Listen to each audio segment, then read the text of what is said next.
పుణ్యమైనటువంటి ప్రదేశంలో ఇంకొక గొప్ప విశేషం ఏమిటి అంటే గ్రహణములకు సంబంధించినటువంటి ఒక విశేషం ఎక్కడా మనకు దొరకదు. సహజంగా లోకంలో ఆచారపరులైనటువంటి వారు, శుద్ధ బ్రహ్మ స్వరూపులైనటువంటి వారు, నియమనిష్టాగరిష్ఠులైనటువంటి బ్రహ్మర్షులు గాని, బ్రాహ్మణులు గాని, సకల వర్ణములు గాని సహజంగా మనం ఏం చేస్తూ ఉంటాము అంటే పెద్దలు చెప్పేటువంటి మాట, గ్రహణం పట్టినప్పుడు గ్రహణం పట్టబోయేటువంటి సమయంలో స్నానం చేయాలి.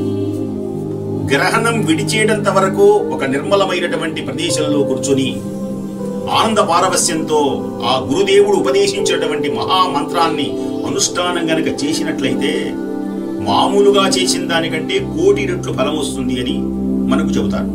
అలాగే ఇక్కడ ఆ పుణ్యమైనటువంటి గ్రహణానికి ముందు స్నానం చేయించి ఆ తర్వాత దివ్యమైనటువంటి మహామంత్రానుష్ఠానము జరిగిన తర్వాత మధ్యకాలం అంటారు, పంచాంగాల్లో రాస్తారు స్పర్శకాలము, మధ్యకాలము, మోక్షకాలము అని. ఈ స్పర్శకాలములో అలాగే మధ్యలో ఉన్నటువంటి సమయమునందు మరణ స్నానం చేయించి మరణ అనుష్ఠానాన్ని చేసుకొని ఆ తర్వాత మోక్షకాలం అంటే విడిచేటువంటి సమయంలో కూడా విడిచిన తర్వాత చక్కగా స్నానం చేసి ఆ భగవంతుణ్ణి అర్చించి ఇక్కడ కూడా ఆ గ్రహణ సమయము కనుక స్వామివారిని జపము తప్ప పూజలు ఉండవనేటువంటి సంగతి మన అందరికీ తెలుసును కనుక ఆ దివ్యమైనటువంటి సమయంలో గ్రహణం విడిచిన తర్వాత మరల స్వామివారికి చక్కగా మడి ఆచారాలతో సశాస్త్రీయంగా స్వామివారికి చక్కగా అభిషేకం చేసి మరల పూజా కార్యక్రమం చేసి చక్కగా మడిగట్టుకొని చక్కగా భగవంతుని ఆరాధనతో ఆ నక్షత్రములను చూస్తూ చక్కగా భోజనం చేయటం అనేటువంటిది అల్పాహారం కాని ఇది సంప్రదాయం. అలాంటి సంప్రదాయం ఇక్కడ విశిష్టంగా మనకు గోచరమవుతుంది. ఈ పుణ్యమైనటువంటివి మొదట, మధ్యలో, చివరిలో గ్రహణ సమయమునందు విశేషమైనటువంటి అనుష్ఠానాలు, ఇక్కడ విశేషమైనటువంటి పూజా కార్యక్రమాలు అత్యద్భుతంగా జరుగుతాయి. కాబట్టి ఈ గ్రహణ సమయం ప్రత్యేకించి అందరూ కూడా విచ్చేసి ధరించవలసిందిగా కోరుతున్నాం.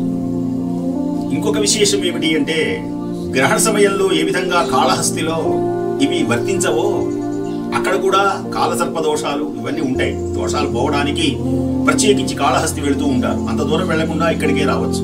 అక్కడ ఏ విధంగా గ్రహణం అనేటువంటిది వర్తించకుండా అర్చక స్వాములు ఏ విధంగా స్వామివారికి అభిషేకం చేస్తూ ఉంటారు, అలాగే ఈ ప్రదేశంలో కూడా ఆ గ్రహణ సమయమునందు అభిషేకం అనేటువంటిది ఒక ప్రత్యేకత. ఏ ఆలయాల్లో కూడా గ్రహణ సమయమునందు మూసేస్తారు 2 గంటల ముందు, ఆ తర్వాత తెరిచి మళ్ళీ శుద్ధి చేస్తారు.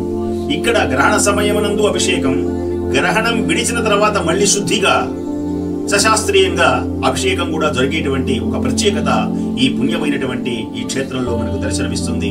ఈ పుణ్యమైనటువంటి విశేషాన్ని కూడా సందర్శించి మనం తరించెదరుగాక.